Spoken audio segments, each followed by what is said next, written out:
Give word to Dr. Bartulica. Okay. Thank you very much.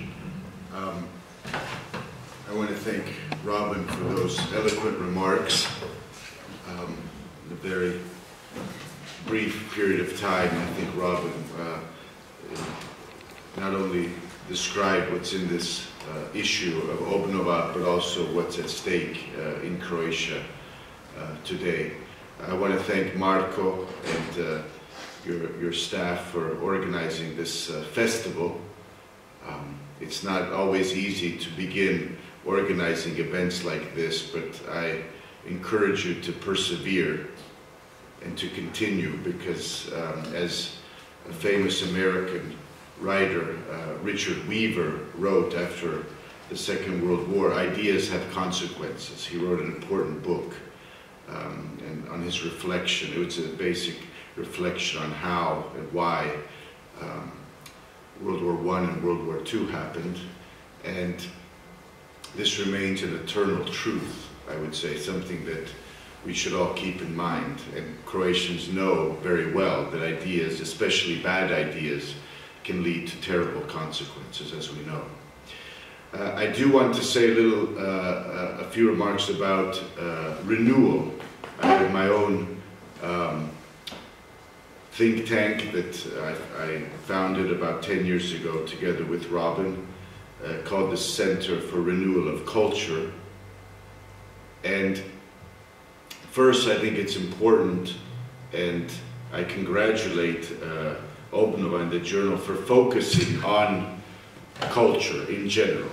So politics, I think, is always a reflection of culture in every country, and we conservative-minded people need to pay attention to what's happening in culture. As you know, our enemies on the left take culture very seriously. They take it very seriously. They take ideas seriously, language. Unfortunately, in their view, it's all designed to serve power, which we don't believe. We want to maintain a free culture. We want to preserve what needs to be preserved, but in the end, it would be a mistake to turn culture into an instrument, as Robin says. We need to keep that in mind. But how do we renew a culture? It's difficult business. I know about this. I can speak for many hours on what we've tried to be doing in Croatia since 2009, basically. One of our first events was organized to mark the 20th anniversary of the collapse of communism here in Zagreb. And we had a panel on the crimes of communism, and it was interesting because the opening plenary session, there were very many people in attendance, many ambassadors. But when the panel started on crimes of communism, many got up and left. They didn't want to hear about this. It was just at the time that Mesić was leaving power and Josipović was soon to be elected. And I saw at this moment how sensitive still it is in Croatia to talk about subjects like this. And this is something we have to live with, of course, that even though communism has been discredited and in its old form has disappeared, the truth is, in many places, not just Croatia, but here also, the people who were running Croatia and Yugoslavia before are still, unfortunately, in positions where they yield power still today and can move public opinion. That will not change overnight. I teach for a living at the Catholic University of Croatia, and it's an important institution, but as you know, many of the older faculties, Filozofski fakultet, have many members, faculty members, who were teaching before 1990, and they didn't go anywhere. They retained their teaching positions. And so this is something we have recognized as a problem. Perhaps there was more that could have been done during the 90s when Tudjman was president. I know many people on the left were afraid at the time that they would lose their positions, but this opportunity was clearly missed for various reasons. I think it's not the time and place to go into this, but there was an opportunity that was missed. And so we have to live with that fact, that simply the mainstream media is not friendly to our view of what Croatia needs. Many of them are openly hostile. We as conservatives are not, of course, revolutionaries, so this term conservative revolution is really it's an oxymoron. They don't go together. We believe in change, but in a slow, deliberate way. So we're not, of course, in a place like Croatia that suffered so much through the 20th century. We need change, but we need to do it in a deliberate way and not expect results overnight. Revolutions usually yield very bad results. So we're not revolutionaries, but we do believe in fighting for what is true. And so that's one thing I wanted to discuss, these eternal truths, things that are of value over time, over generations, that we want to preserve and protect. And we can't succeed in preserving what's important and renewing culture without virtue. Krepost, virtue. And this is something that I don't think is discussed enough. Every family, of course, understands what it means to raise, good children, children that are well behaved, that as they grow older can exert self-control and can live a productive and good life.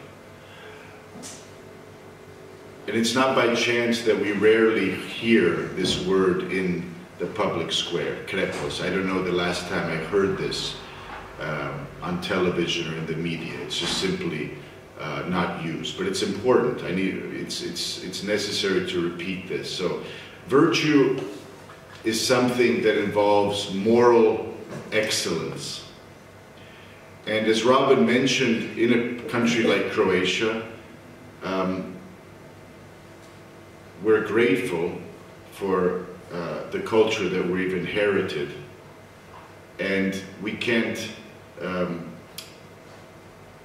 emphasize enough the role of the Catholic religion in this. Now, the state of the Catholic Church today is another topic, and there's much to, how would I say, there's much to there that we see that can make one depressed or lose confidence. But the fact is that religion is critical in cultivating virtue in every human person. And this is an important point.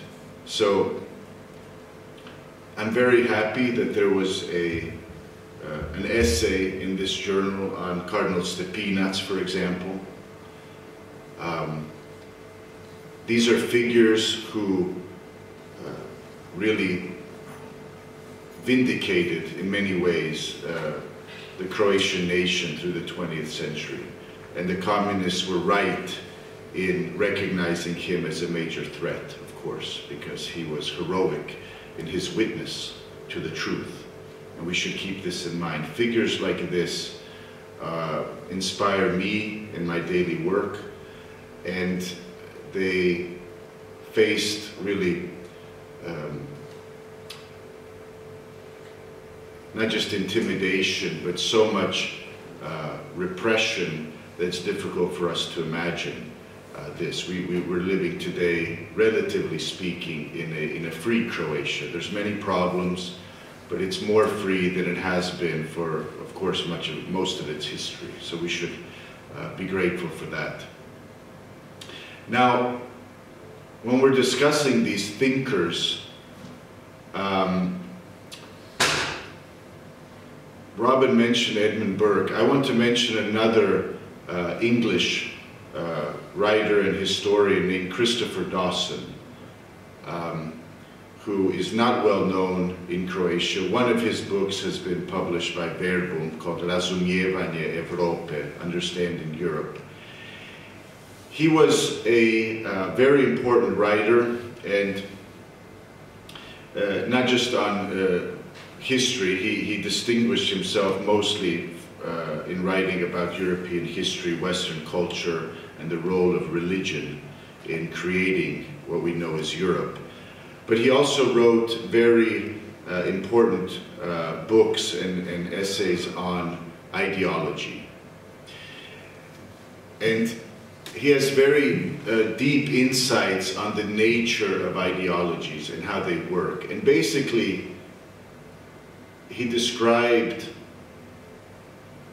these progressive ideologies, not just communism and National Socialism, but other ideologies. You could call them liberal democracy as an ideology, as secular counter-religions. That's the term he used, secular counter-religions. So they're in practice much more than just political theories. They actually demand the entire person. And as we see in America and other places, this secular ideology, as it gets stronger and stronger, shows its contempt for other views. So as time goes on, there's less and less space for dissent. That's the nature of ideology. It does not tolerate dissent. And this is a major problem. This is what many people refer to as political correctness. So what can be heard in the public square is determined by these conditioners. That's a term C.S. Lewis used, the conditioners, or the people who are trying to remake society in a new image. And they have power. They're in the media, they're in the arts, they're in Hollywood. And they don't like opposing views. And this is what is known as political correctness. It's probably one of the reasons Trump got elected, is that he was one of the few politicians who dared to openly ridicule political correctness, and many people found this appealing. But it's real, and there's more and more evidence that people are persecuted, even in a country like America, for holding views that are not politically correct. And Dawson early on saw this, saw the nature of this secularist, militant secularist thinking, and that as time goes on, as it gained more and more power, it would be more and more difficult to resist. So ideas are important, and it is important to confront opposing or bad ideas in a very forceful and public way. So events like this are very important. Not to stay underground, not to be like little mice, but to be open and very confident, because I think our ideas are the right ones. The second thinker is an American, Russell Kirk, who wrote a very important book called The Conservative Mind, and it had a deep influence on the resurgence of the conservative movement in America, and eventually led to the election of Ronald Reagan and others. I'm proud to have published, we translated and published a book by Kirk called Politics of Prudence, Politika razboritosti. And I would encourage you, all of you, to get a copy. It's difficult to find them nowadays, but there's many interesting chapters, but one of them involves describing different waves of conservative thought, cultural conservatives, economic conservatives. He has a chapter describing 10 conservative events in recent history. Of course, the collapse of communism is one of those. And we should feel vindicated that, you know, communism finally collapsed. We on the right were on the winning side. But of course, the battle continues. And when we see how different groups have been very persistent in promoting their idea of a free society, people like George Soros, but others, who immediately came in and offered money to young intellectuals in countries like Croatia and further and wider. It shows that this battle is very serious and far from over. So it would be very sad and tragic, in fact, if we, on the right, after winning the Cold War and defeating this beast of communism, lose the peace. And this is something we think about quite often, how to help Croatia how to help in forming future leaders who have self-confidence and can defend what is necessary, what is right in places like Brussels. So it's not enough just to have the right ideas. That's important. But we also need people who can defend them when they need to be defended. It's not so easy. We see the pressure exerted on the governments in Poland, in Hungary. It's open bullying. It's really awful to observe sometimes how illiberal these self-declared liberals are in the European Union. But they're essentially bullies. They like to bully entire countries that have a different view of Europe. And this has been exposed. This has been very helpful, really, that this has happened, and it's been exposed. Brexit is important, and now has become a huge headache, not just for Theresa May, but for Europe in general, how to deal with this. But they're bullying Britain, they're bullying countries that are still in the EU, and so what does that mean for little Croatia? What does that mean for little Croatia? It means that unless we educate and form a new generation of leaders who can run the country in a competent way, we will simply be following these trends. So, as one writer said, really the real countercultural, the real rebels today are on the conservative side, because the hegemony is on the left. They're the ones with levers of power. If you want to be popular, if you're thinking about your career, it's probably safer to be on this side than on our side, despite the fact that their ideas are wrong and sometimes completely incoherent. So that's one thing I want to leave with you, that not to go down the road, the temptation of